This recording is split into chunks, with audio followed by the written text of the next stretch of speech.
Hello, this is Postdoc Chronicles, week number 16. And finally, Deepak was already able to give me an assignment which involves writing my very own analysis in Rivet. Okay, so again, like I mentioned last time, we use this Pythia code that runs a Monte Carlo simulation of events, for example, a proton-proton collision, and then depending on what you want to analyze, which parameters you want to zoom in, which variables you want to look at, you can write a program in Rivet, okay, and you can run your analysis over the simulation that you have. So Deepak gave me some specific instructions. For example, I can look at how many large jets are uh, in an event, how many large jets there are, how many small jets are within the large jet, and then how many, for example, photons are located within a jet, what is the distribution of the missing energy, of the transverse momentum, what's the distribution of the mass of the leading jet, for example, and all other things. Okay, and the thing is, we are going to use this same analysis to a future event file that Jong is going to give me that will involve SUSI. Okay, in particular, a decay of the gluino. Okay, the supersymmetric partner of the gluon. Right, but yeah, that's the physics part. But enough about that. What I would like to talk about and focus in this chronicles is the fact that last weekend we were able to visit a safari, a national park called the Pilanesberg National Park. Okay, so it's this huge open park where the animals are free to roam in the wild. Okay, in fact, I was told John told me that this park is still small. You know, the big one is in Kruger, but yeah, for me it's my first time to visit that, and it was a very good experience. So the thing is, so we went there. We are all Asians. Me, Filipino, Jong, which is a Korean. He was born in Germany, but he's a Korean. And then two Chinese. One is Simon, as I mentioned from the previous post of Chronicles, is Jong's PhD student from Bonn, Germany.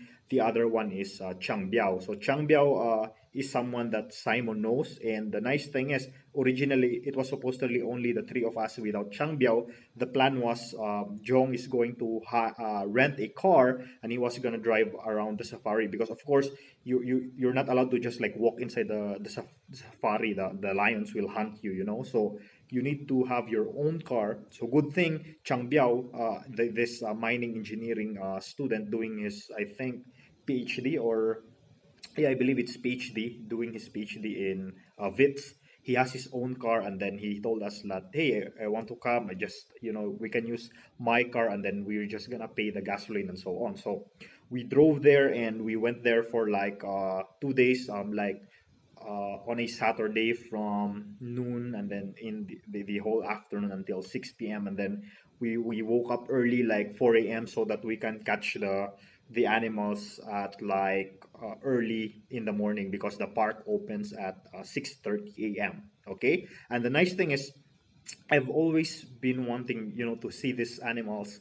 not in the zoo where they're like in prison. So for example, in the Manila Zoo, when I went there, that's the first time I saw an elephant. There was one elephant there who was just like confined in this small area, and then he or she is just walking around. And after seeing that, it just makes you sad that they're not, that they are confined, they're imprisoned, they're not found in their natural habitat. So the thing is, in this Pilanesberg National Park, the elephants are like everywhere, So we drive this car, and one of the most common things that you see there are the elephants.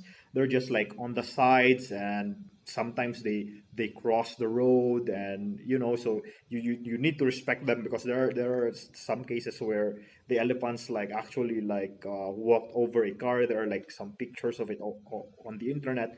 Fortunately, we didn't have that incident, so the elephants were like tamed enough. They just stayed on the sides. And of course, again, before I've seen a zebra, but again only a few, and they are imprisoned in the zoo. Here you see like a lot of zebras. Like there are like, I think the population of the zebra in that particular park is in the thousands. I believe like 2 2,000 or 3,000 or something. And again, they're just free to roam around. So in fact, you can see like a zebra just staying on the side of the road, eating, minding its own business. Sometimes you can see them in a group, and sometimes running around, crossing the street. And one of the things that I observe about the zebras is that when they walk, if you observe them correctly, their heads, keep on doing like that, as if like they're listening to some jam or something. But it's very good.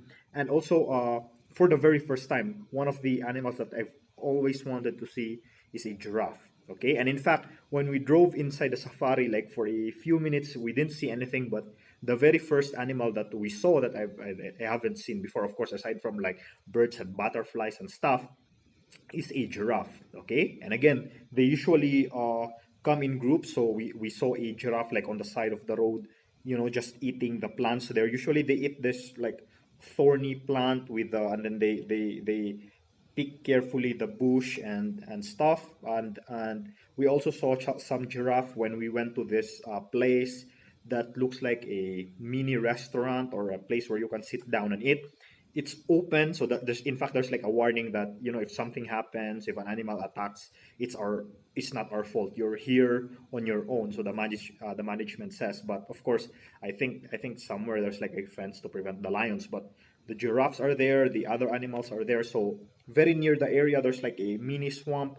A group of giraffes are there just drinking, and there's this giraffe that went near, and then he like, the first time I've seen a giraffe. Usually, if you see a picture, they're like standing up with their necks that are so tall. And the first time I've seen a giraffe like reach down something, like there's like a coconut or something, and it reach on the ground. So its head is like, these are the foot. It has to like split so that its long head, can reach the ground, and it can reach whatever it wants to eat. And just like very near that area with a giraffe, there's also like a warthog. Okay, and warthogs usually I notice they come in uh, uh, isolation. There's just like a single one of them. But I've also seen a case where I saw a warthog. I didn't take a video of it, but I saw a warthog with I think it's a female warthog, because there were like two baby warthogs following that the big one. Okay, it was very cool. And also for the first time I saw a rhino, two rhinos in fact. And like they just first they were like from afar, and the cars will pass, they just stare at you. And in fact it got a little bit scary, because John told us that sometimes the rhinos can be more dangerous than the lions, because sometimes they charge towards your car. And we were inside the car, we were looking at this two rhinos, and there was a point where they walk ever so slowly near our car, and then they just pause, and then they looked at us, and we thought like they were gonna charge, but then eventually they just like ate some grasses and stuff. Okay, so that was very cool. And then I also saw this thing that looks like a deer. It's called an impala. Okay, and again, there's a lot of these guys. I think these are like, aside from the buffalo, which of course just looks like a carabao, I think these guys are the usual food for the lions. And the nice thing about the park is that again, they do not interfere with the natural instincts of the animal. So if a lion, they do not, I was told they don't feed the lions. They just hunt. If an animal is being hunted, they don't help it. So it's really like how they behave in the wild. Okay, and so these impalas, so some of them are near the entrance. They can like cross the road, but some of them flock together with the zebra, eating the grasses and so on. And it was very cool. And in fact, in the first day we always wanted to see the lion. We failed to see one, but the following day when we drove like early in the morning, I actually saw a single lion, a male lion walking on its own. Like there were two cars, ours and another car. It just like walked past it like it was nothing. It was oblivious to the presence of these cars. So I don't know, it was looking for its pride, or it's used to the presence of these cars and so on. But when we also went to this other place that like it's like on top of a lookout, it's like a hill looking over a lake. We were just uh, observing the view over the lake. when a pride of lion passed by, so female lions and then some male lions. It was very awesome. So of course we were not near them. They were like, this is the lake. They were like walking along the lake. I think they're having their, I don't know, early drinking or whatever, but they were walking there. We were on overlooking the lake, and there they were walking. It was a very beautiful sight. Okay, I've seen a lion before, but again, not in the wild and not a pride of lions. Okay, and we also saw finally some hippopotamuses. I think that's the plural for it, but they were also staying near the lake area of the safari. So we were far. We can't like drive over there because I believe it's muddy, but you can see them over the distance, just staying with their youngs, bathing in the lake and so on, having fun, and I think away from the lions, as far as they can get from the lions, right? And finally, I was also able to look at the very nice sunset in the safari during the first day. So we were like, when it was already almost dark, when the animals were getting rarer to capture, we drove around and looked for a place to catch a very nice sunset, and I took a very beautiful video of a sunset going down, like the act of, you can really see the sun going down the hill, and it was a beautiful sight. Like the video camera can't do any justice to the actual scenery, because of course I'm using my cell phone to take the video, but man, it's a very wonderful sight. Okay, so I don't know, hopefully in the future I can visit this other national park, a bigger one, which is called Kruger, because in December I was told that if the results of what I'm currently doing gives very turns out to be fruitful, then I can go to that conference. It's actually an international conference. In fact, there are some speakers from the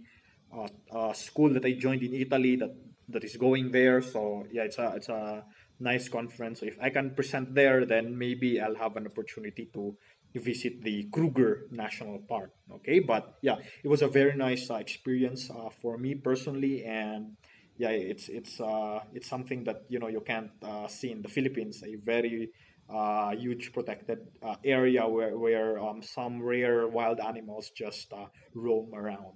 Okay, and so that's it. That's all the time I have for my 16th Postdoc Chronicles. I'll see you next time for some future updates. Bye bye.